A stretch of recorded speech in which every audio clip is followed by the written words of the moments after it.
నాగర్ కర్నూలు జిల్లా కేంద్రంలో కురిసిన భారీ వర్షానికి రోడ్లన్నీ జలమయమయ్యాయి. మున్సిపాలిటీలోని 10, 11, 24 వార్డుల్లో కాలనీలో నీరు నిలిచిపోయింది. లోతట్టు ప్రాంతాలలోకి నీరు చేరుకుంది. దీంతో స్థానికులు ఇబ్బందులు పడ్డారు. ఇక అంబేద్కర్ చౌరస్తాలోని ప్రధాన రహదారిపై నీరు నిలవడంతో బీజేపీ నేత వర్షపు నీటిలో కూర్చొని నిరసన వ్యక్తం చేశారు. అండర్ డ్రైనేజీ కోసం తెచ్చిన నిధులు ఏటు మళ్లించారంటూ ఆ మున్సిపల్ అధికారులు ఆయన ప్రశ్నించారు. అందరికీ నమస్కారం.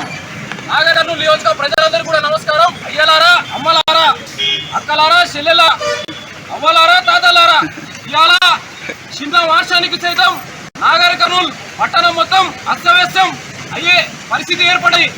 ఇలా స్థానిక మున్సిపల్ శాఖ కమిషనర్ గారు, అదేవిధంగా మున్సిపల్ చైర్మన్ గారు, అదేవిధంగా నియోజకవర్గ ప్రజాప్రతినిధి అయినటువంటి మర్రి జనార్దన్ రెడ్డి గారు కూడా ఇలా ముక్కుసూటిగా భారతీయ జనతా పార్టీ మోర్చాకెళ్ళి మేము అడుగుతా ఉన్నాం. ఈనాడు 100 కోట్లు వెచ్చించి అండర్ గ్రౌండ్ డ్రైనేజీ పేరు పైన మీరు ఖర్చు చేసినటువంటి నిధులు ఏమైనాయి? అండర్ గ్రౌండ్ డ్రైనేజీకి ఎందుకు మోక్షం కలగలేదు? ఇవాళ పట్టణ ప్రజల యొక్క బాధలు కష్టాలు మీకు పట్టవా? ఎందుకైనా మిమ్మల్ని ఎమ్మెల్యేలుగా, ఎంపీలుగా, అదేవిధంగా మీ ప్రభుత్వానికి మున్సిపల్ చైర్మన్లుగా మా యొక్క పట్టణ ప్రజలు కట్టబెట్టింది.